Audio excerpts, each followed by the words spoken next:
रवीना के दो बच्चे थे। वो एक बड़ी कंपनी में काम करती थी।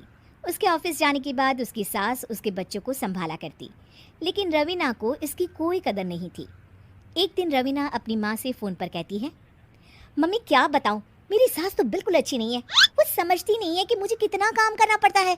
एक तो ऑफिस तक का लंबा सफ़र और फिर 9 घंटे लगातार काम। बैठे बैठे तो मेरी पीठ अकड़ जाती है। खुद तो सारा दिन घर में मज़े करती है, जब मन करा सोए, जब मन किया खाए। तभी उसकी सास वहाँ आ जाती है। अच्छा माँ, मैं बाद में आपको फ़ोन करती हूँ। जी मम्मी जी, कोई काम है क्या आपको? क्या हुआ? रवीना बहू, सारा दिन तो तू ऑफिस के मजे लेती है, लेकिन यहाँ ये बच्चे मुझे आराम भी नहीं करने देते। मेरी तो तबीयत खराब हो रही है। तो आपको लगता है कि मैं दफ्तर में मौज करती हूँ? आपको क्या समझाऊँ, छोड़िए। माँ, काम करना भी ज़रूरी है। मजबूरी नहीं होती तो मैं खुद ही अपने बच्चों को देख लेती।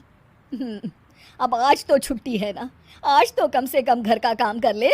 बहू काम शुरू करती है। बच्चे के साथ काम करना उसके लिए असंभव हो जाता है।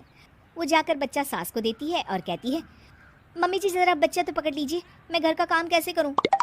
जैसे मैं करती हूँ रोज़ बच्चे के साथ। तुझे बताऊँ तो तू सोचती है कि कोई बड़ा काम तो है नहीं, बच्चा तो सोता रहता है। अब देख लिया। खैर, बस मैं यही तुझे समझाना चाहती थी। ला, बच्चा मुझे दे और काम कर। बहू मुंह बनाकर वहाँ से चली जाती है। वो मन में सोचती है, बात तो सही है, बच्चे के साथ घर का काम करना असंभव है। वो किसी तरह काम करती है और अगले दिन ऑफिस के लिए निकल जाती है। ऑफिस में उसकी सहेली उससे कहती है, यार तू तो बड़ी लकी है, तुझे तेरी सास खाना बना कर देती है, बच्चे भी देखती है और तुझे किसी बात की चिंता भी नहीं होने देती। अरे क्या लकी, बदले में मैं उन्हें पूरी कमाई जो दे देती हूँ और अपने बच्चे से दूर रहती हूँ, वो अलग। हर किसी को ना दूसरे की प्लेट में ज़्यादा घी दिखता है। जा अपना काम कर। अरे फिर भी ये तो है, यहाँ हमारे बच्चे को मैं क्रैश में छोड़ती हूँ, हर पल डर लगा रहता है कि क्या कर रहा होगा।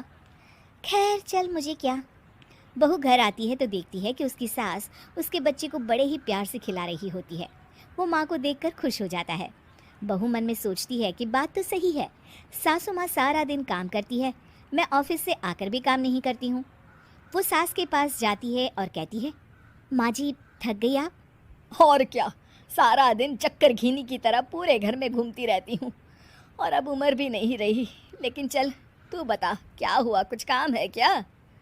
बहू कुछ नहीं कहती, मुस्कुराकर वहाँ से चली जाती है। लेकिन अगले दिन सुबह सुबह बहू सास से पहले उठकर उन्हें चाय देती है। अरे, आज सूरज कहाँ से उगा है? तू पहले उठ गई? चल, अच्छा किया, मरने से पहले तेरे हाथ की चाय तो पी ली। चलो अब चलकर किचन में लगूं। माँ जी, आपको आज से काम करने की ज़रूरत नहीं है। काम करने की ज़रूरत नहीं है मतलब? क्या तू करेगी आज से सारा काम? इतने अच्छे तो हमारे नसीब नहीं है भाई।